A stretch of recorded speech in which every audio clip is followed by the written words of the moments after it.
ఉదయం వీడియోలో మీ నాలుక రంగు ఎలా ఉంటుంది అని మాట్లాడాం.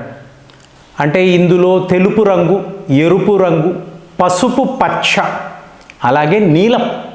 అంటే ఒకవేళ మీ నాలుక నీలము రంగులోకి మారితే సైనోసిస్ అని అంటారండి. ఇది చాలా ప్రమాదకరమైన ఒక పరిస్థితి.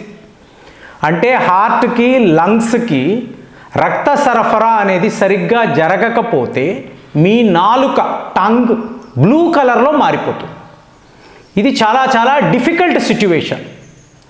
సో ఈ వీడియో పెట్టిన తరువాత మాట్లాడుతున్నప్పుడు మిత్రులు కొంతమంది, శ్రీ రాజీవ్ దీక్షితులు గారు, సో మనకు గురువు లాంటి ఒక వ్యక్తి, రాజీవ్ దీక్షితులు గారు మరణించినప్పుడు ఇలాగే ఆయన దేహము నీలము రంగులో మారింది కదండి, మరి ఏం జరిగింది చూడండి ఫ్రెండ్స్. నవంబర్ 29వ తారీఖు ఆ రోజు రాత్రి ఏం జరిగింది, ఇవాళ వరకు కూడా, ఇది 2010లో కదా, నవంబర్ 29, 2010, ఇవాళ మనం 2026లో ఉన్నాం. అంటే 16 ఏళ్ల నుంచి కూడా ఆ రోజు ఏం జరిగింది, ఆ రోజు రాత్రి రాజీవ్ దీక్షిత్ బాత్రూంలోకి వెళ్ళి వచ్చిన తరువాత ఆ పరిస్థితులు, ఆ స్థితిగతులు ఏమిటి, పెద్ద మిస్టరీ అంటే. కానీ ఒకటి మాత్రం నిజం, తరువాత రోజు మీకు ఆయన 1 గంట అన్నప్పుడు ఏంటి, నవంబర్ 30 మీకు 1 గంట 1 AM ఈయన మరణించారు అని డాక్టర్లు ప్రకటించిన తరువాత మీకు ఉదయం చూసినప్పుడు ఆయన ముఖము అనండి, దేహము అనండి, నీలము రంగులో మారిపోయి ఉండడం, అలాగే కొన్ని భాగాలు నల్లగా మారిపోయి ఉండడం. సో ఇప్పుడు అదే విషయం మిత్రులు అడుగుతున్నారు, అసలు ఏం జరిగి ఉంటుంది, మీ ఆలోచన. అంటే ఎప్పుడు నేను మాట్లాడలేదు రాజీవ్ దీక్షిత్ గురించి, నేను ఎప్పుడూ మాట్లాడలేదు. అలాంటిది ఏం జరిగి ఉంటుందంటే, మీకు ఈ డెస్టినీ అనేది ఎంత విచిత్రంగా ఉంటుందంటే, ఇప్పుడు రాజీవ్ దీక్షిత్ అంటే ఈయన ప్రాణాలతో ఉంటే ఎవరికి లాభము, ఈయన మరణిస్తే ఎవరికి లాభం. అంటే ఈ మోటివ్ అంటాం చూసారా, ఈ మోటివ్ ఏమిటి, ఎందుకు ఇలా జరిగింది అన్న ఒక బిగ్ క్వశ్చన్. ఇప్పుడు ఈయన గురించి మాట్లాడాలి అంటే సింపుల్, పెప్సీ, కోకోకోలా, ఈ పానీయాలంతా కూడా మీకు ఒట్టి పురుగుల మందు. అలాగే మన టాయిలెట్స్లో వాడే మీకు కెమికల్స్, పెస్టిసైడ్స్, అంతే కదా, వీటిని మనము తాగాలా.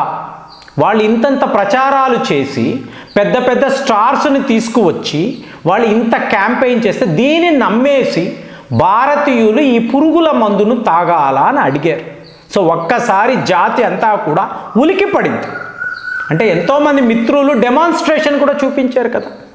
మీకు ఈ సాఫ్ట్ డ్రింక్స్ని వాళ్ళు తమ ఈ మిషన్స్లోకి వేసి పురుగుల మందుల్లాగా వాడింది నేనే చూశాను. తరువాత సుప్రీంకోర్టు అనండి, అలాగే సెంట్రల్ లెబారెటరీ, పెద్ద శాస్త్రవేత్తలు అవును, సో ఇందులో ప్రమాదకరమైన కెమికల్స్ను వీళ్ళు కలుపుతున్నారు అన్నారు. మరి ఇది చేసింది ఎవరు, రాజీవ్ దీక్షితులే. బిగినింగ్లోనే 1998లోనే దీన్ని ఆయన బయట పెట్టాడు. చూడండి ఇక్కడ మనం ఏం మాట్లాడుతున్నాము, పురుగుల మందు. ఓకేనా. నెక్స్ట్ లెవెల్లో మదర్ తెరెసాను ఎక్స్పోజ్ చేసింది కూడా రాజీవ్ దీక్షితులే, అవునా. అలాగే ఒక స్టేజ్లో చూడండి ఫ్రెండ్స్, బ్లాక్ మనీ, బ్లాక్ గుర్తుపెట్టుకోండి, నేను నాలుక అన్నాను, రంగులు అన్నాను, ఒక్కొక్కసారి మీ నాలుక నల్ల రంగులో కూడా మారుతుంది. సో ఆయన బ్లాక్ మనీకి సంబంధించి పెద్ద పరిశోధన, డేటా కలెక్షన్. అంటే రేపు భారత్లో ఒక కొత్త పొలిటికల్ పార్టీ రాబోతుంది. ఎవరు ఫౌండర్ అంటే రాజీవ్ దీక్షిత్. ఇదంతా మీరు కలిపి చూశారనుకోండి, అంటే మీకు నవంబర్ 29 వేల సంఖ్యలో ప్రజలు గుమిగూడి ఉన్నారు. అద్భుతమైన ప్రసంగం ఇస్తున్నాడు ఈయన. అయిపోయిన తరువాత హ్యాపీగా ఆయన వస్తున్నాడు, డిన్నర్ చేస్తున్నాడు, తన గెస్ట్ హౌస్లోకి వెళ్తున్నాడు.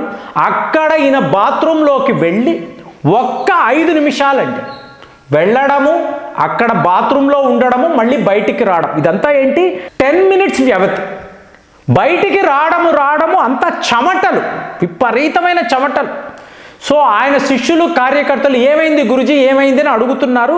ఏంటో నాకంతా వణుకుగా ఉంది, అంటే ఒక పానిక్ అటాక్ వస్తే ఎలా ఉంటుంది అలా ఉంది, నాకు అర్థం కావడం లేదు, నా మైండ్ సరిగ్గా పనిచేయడం లేదంటే ఆ బాత్రూంలో ఏం జరిగింది అంటే మీరు ఏవైనా పురుగుల మందు ఆ గ్యాస్ అక్కడ పెట్టారా అంటారు కదండి, మీకు గ్యాస్ ఛాంబర్స్ హిట్లర్ వాడేవాడు అని, అలాగా పురుగుల మందుని మీరు వాడారా కాబట్టి ఈయనకి ఇంతలాగా చెమటలు పట్టేశాయా, హార్ట్ సరిగ్గా కొట్టుకోవడం లేదా కాబట్టి పాల్పిటేషన్స్ ఇలా పెరిగిపోయాయా.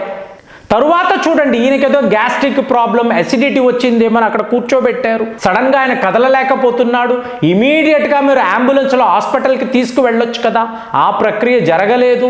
ఇక ఆయన అన్కాన్షియస్ అయిపోయినప్పుడే వీళ్ళు హాస్పిటల్కి తీసుకువెళ్ళారు. సో ఈ పోరాటము మిడ్నైట్ 1 AM దాకా జరిగింది. తరువాత డాక్టర్లు ఏమన్నారు, ఈయన పోయాడండి.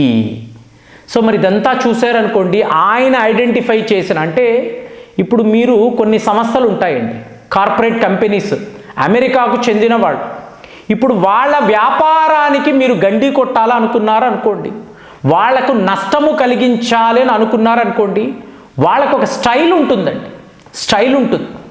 సో దాని ప్రకారం ఈయన కోకోకోలా, పెప్సీ లాంటి సంస్థలు పురుగుల మందులు అమ్ముతున్నారు అన్నారు కదండి, ఆ యాంగిల్లో చూడండి. మీకు నీలము రంగు, నీలము రంగు అంటే ఏంటి, పురుగుల మందే, మీకు విషమే, ఈయనకు విషము ఇచ్చారా. హార్ట్ ప్రాబ్లం అన్నారు చూడండి, హార్ట్ అటాక్ వచ్చిందండి, హార్ట్ అటాక్ వచ్చినప్పుడు హార్ట్కి బ్లడ్ పంపింగ్ లేనప్పుడు ఖచ్చితంగా మీ దేహము నీలము రంగులో మారవచ్చు. అట్ ది సేమ్ టైం మీరు విషము తీసుకున్నా కూడా నీలము రంగు, నల్ల రంగు అంటే సింబలైజ్ చేస్తున్నారండి, మా దారిలోకి నువ్వు వచ్చావు అంటే ఇదే ఫలితం, నీ తరువాత ఎవరూ కూడా ఈ పని చెయ్యకూడదు. మరి అనుకోవచ్చు కదండి, అంటే ఇదంతా కాన్స్పరెన్సీ థియరీ అనుకోవచ్చు, కానీ కారణాల్లోకి వెళ్ళారనుకోండి, పురుగుల మందు పదే పదే నువ్వు అంటున్నావు, అదే పురుగుల మందు నీపై వాడేమా. మరి రైతులు ఎంతోమంది వేల సంఖ్యలో రైతులు ఇలాగే కదండి, మీకు ఆ పురుగులకు కొట్టే మందు వీళ్ళే తాగేస్తారు కదా, ఏంటి సింబలైజ్ చేయడం. ఇంతంత ధరలు పెట్టి మీరు ఇలా మందులు అమ్ముతున్నప్పుడు ఇవి కొనుక్కొని మేము నష్టపోయామో అనుకోండి, ఆ పురుగుల మందే మేము తాగేవచ్చు కదా. సో అలాంటి ఆలోచన కూడా మీరు చేశారనుకోండి, నల్లదనము, దేహము నల్ల రంగులో మారిపోవడం, ఇదంతా ఏంటి, సింబలైజ్ చేస్తున్నారు. ఇప్పుడు ఇది ఎలా ఉంటుందంటే, వీళ్ళు ఇద్దరు కూడా ఈ కంపెనీలు భారత్లోకి వచ్చారండి, వీళ్ళకు ఒక గట్టి పోటీ ఎవరు, థమ్సప్ అనబడే బ్రాండ్. సో కోకోకోలా వాళ్ళు ఏం చేశారు, 1000 కోట్లు పెట్టి థమ్సప్ని కొన్నారు. ఇంకొక పోటీలో మీకు ఈ సంస్థలకు సంబంధించిన బాటిల్స్ ఉంటాయి చూసారా, వాటిని యాక్సిడెంట్లో ఈ బాటిల్స్ అంతా పగిలిపోయాయి, ఎక్కడో మీకు ఆ ట్రక్ పడిపోయింది, ఇలాంటి ప్రచారం. అంటే మీరు ఈ సాఫ్ట్ డ్రింక్ నింపడానికి బాటిల్స్ ఉండవు, మరి నువ్వు ఏం వ్యాపారం చేస్తావు. ఇలాంటి వాళ్ళు, ఇంత కుట్రలు పన్నేవాళ్ళు, ఇంత క్రూరంగా ఆలోచించేవాళ్ళు, వీళ్ళని ఆపడానికి ఒక మేధావి వస్తున్నాడు, ఒక జీనియస్ వచ్చి ప్రజలతో మాట్లాడుతూ ఇలా బయట పెడితే వాళ్ళు ఊరుకుంటారని మీకు అనిపిస్తుందా. ఇలా ఎంతెంతమంది అండి దేశము కోసరము, దేశానికి మంచి అంటూ చెయ్యడానికి వచ్చిన వాళ్ళు. లాల్ బహదూర్ శాస్త్రి గారి గురించి మన అందరికీ తెలుసు.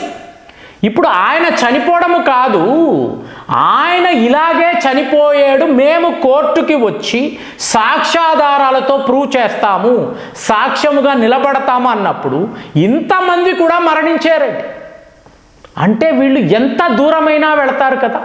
సో అలాగే ఆ నీలము రంగు, నలుపు రంగు ఇదంతా చూశారనుకోండి, ఇదంతా కెమికల్స్, మీకు విషము, ఇది ఈయనకి ఇచ్చి ఉంటారా అనేది నా ఆలోచన. మరి దీని విషయంలో చాలామంది లేకపోతే శుభ్రంగా ఉన్న వ్యక్తి సడన్గా అతని దేహము నీలము రంగులో ఎందుకు మారుతుంది, కొన్ని భాగాలు నల్లగా మారడానికి అవకాశాలు ఎక్కడి నుంచి ఉంటాయి. ఇదంతా చూశారనుకోండి, మొత్తము కూడా కెమికల్ వ్యవహారం అంటే పాయిజన్ వ్యవహారం అని నాకు అనిపిస్తుంది. మరి రాజీవ్ దీక్షితులు గారి గురించి ఆలోచించినప్పుడు మీకేమనిపిస్తుంది కామెంట్స్లో రాయండి. మళ్ళీ వచ్చే వీడియోలో కలుద్దాం. జై హింద్.